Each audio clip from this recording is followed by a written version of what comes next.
ಕೇಳಿ, ಇದು ಬಯಲು ಸೀಮೆ ಪ್ರದೇಶ. ಇಲ್ಲಿ ಮರ ಬೆಳೆಸೋದು ಕಷ್ಟಕರವಾದ ಕೆಲಸ. ಆದರೆ ಕಳೆದ ಕೆಲ ದಿನಗಳಿಂದ ನಿರಂತರವಾಗಿ ಸುರಿಯುತ್ತಿರುವ ಮಳೆಯಿಂದಾಗಿ ಈಗಾಗಲೇ ಬೆಳೆದು ನಿಂತಿರುವ ಬೃಹತ್ ಗಾತ್ರದ ಮರಗಳು ಬೇರು ಸಮೇತ ನೆಲಕ್ಕುರುಳುತ್ತಿವೆ. ಇದರಿಂದ ಹಲವಾರು ವರ್ಷಗಳಿಂದ ಇದ್ದ ಮರಗಳು ಮಾಯವಾಗುತ್ತಿದ್ದು, ನೂತನ ಮರಗಳನ್ನು ಬೆಳೆಸುವವರು ಇಲ್ಲದೆ ತೀವ್ರ ಸಮಸ್ಯೆ ಎದುರಾಗುವುದು ಒಂದು ಕಡೆಯಾದರೆ, ಬೃಹತ್ ಗಾತ್ರದಲ್ಲಿ ಬೆಳೆದು ನಿಂತಿರುವ ಮರಗಳು ನೆಲಕ್ಕೆ ಬಿದ್ದು ಯಾವ ಹಾನಿ ಮಾಡಲಿವೆಯೋ ಎಂಬ ಆತಂಕವೂ ಎದುರಾಗಿದೆ. ಚಿಕ್ಕಬಳ್ಳಾಪುರ ನಗರ ಪೊಲೀಸ್ ಠಾಣೆ ಹಿಂಭಾಗದಲ್ಲಿರುವ ಪೊಲೀಸ್ ವಸತಿ ಗೃಹಗಳ ಬಳಿ ಕಳೆದ ಹಲವಾರು ವರ್ಷಗಳಿಂದ ಇದ್ದ ಬೃಹತ್ ಗಾತ್ರದ ಗುಲ್ ಮೊಹರ್ ಮರವೊಂದು ಬೇರು ಸಮೇತ ನೆಲಕ್ಕುರುಳಿದೆ. ರಾತ್ರಿ ವೇಳೆ ಮರ ನೆಲಕ್ಕುರುಳಿದ್ದು, ಅದೃಷ್ಟವಶಾತ್ ಯಾವುದೇ ಆಸ್ತಿ ಅಥವಾ ಪ್ರಾಣಹಾನಿ ಸಂಭವಿಸಿಲ್ಲ. ಇನ್ನು ಇಂದು ಬೆಳಗ್ಗೆ ವಿಷಯ ತಿಳಿದ ಸ್ಥಳಕ್ಕೆ ಭೇಟಿ ನೀಡಿದ್ದ ನಗರಸಭಾ ಉಪಾಧ್ಯಕ್ಷರಾದ ನಾಗರಾಜ್, ಕಳೆದ 3 ದಿನಗಳಿಂದ ನಿರಂತರವಾಗಿ ಸುರಿಯುತ್ತಿರುವ ಮಳೆಯಿಂದಾಗಿ ನಗರದ ತಗ್ಗು ಪ್ರದೇಶಗಳಿಗೆ ಮಳೆ ನೀರು ನುಗ್ಗುವ ಆತಂಕ ಎದುರಾಗಿತ್ತು.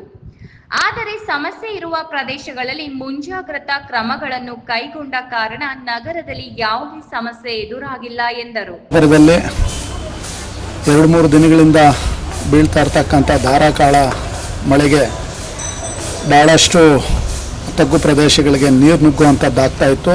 ಅದನ್ನೆಲ್ಲ ಹಂತವಾಗಿ ನಾವು ದುರಸ್ತಿ ಕಾರ್ಯ ಮಾಡ್ಕೊಂಡು ಬರ್ತಾ ಇರೋದ್ರಿಂದ ಯಾವುದೇ ರೀತಿ ತೊಂದರೆಗೀಡಾಗ್ತಾ ಇಲ್ಲ. ಅದರ ಜೊತೆಗೆ ನಿನ್ನೆ ರಾತ್ರಿ ಬಿದ್ದ ಅತಿ ಹೆಚ್ಚು ಮಳೆಗೆ ನಮ್ಮ ಪೊಲೀಸ್ ವಸತಿ ಬಡಾವಣೆಯಲ್ಲಿ ಪೊಲೀಸ್ ಸ್ಟೇಷನ್ ಹಿಂಭಾಗ ಒಂದು ದೊಡ್ಡ ಮರ ಏನು ಬೇರು ಸಮೇತ ಒಂದು ಸೊಂಪು ಮೇಲೆ, ಅದೇ ರೀತಿ ಸೊಂಪು ಪಕ್ಕದಲ್ಲಿರ್ತಕ್ಕಂಥ ಒಂದು ರೂಮ್ ಮೇಲೆ ಬಿದ್ದು ಒಂದು ಹೊಸ ಬಿಲ್ಡಿಂಗ್ಗೆ ಅಂಟ್ಕೊಂಡಿತ್ತು. ಇಲ್ಲಿ ಸುಮಾರು ಒಂದು 24 ಮನೆಗಳಿದ್ದಾವೆ. 24 ಮನೆಗಳ ನಿವಾಸಿಯ ಮನೆಗಳ ಒಂದು ವೆಹಿಕಲ್ಸ್ ಏನಿದೆ, ಕಾರು ಮತ್ತು 2 ವೀಲರ್ಸು, ಅದರ ಜೊತೆಗೆ ರಾತ್ರಿ ಮರ ಬಿದ್ದಿದ್ದರಿಂದ ಯಾವುದೇ ರೀತಿಯ ತೊಂದರೆ ಆಗಿಲ್ಲ. ಅದು ದೇವರು ಕಾಪಾಡಿದ್ದಾರೆ.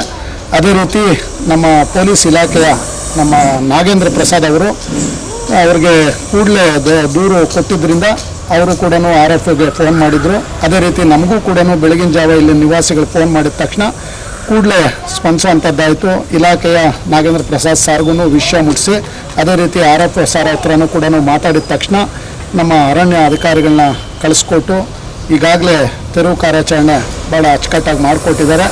ಅವರಿಗೆ ನಮ್ಮ ಪೊಲೀಸ್ ಇಲಾಖೆಯ ನಾಗರಿಕರ ಪರವಾಗಿ, ಅದೇ ರೀತಿ ನನ್ನ ಪರವಾಗಿ ತುಂಬ ಧನ್ಯವಾದಗಳನ್ನು ತಿಳಿಸ್ತೀನಿ.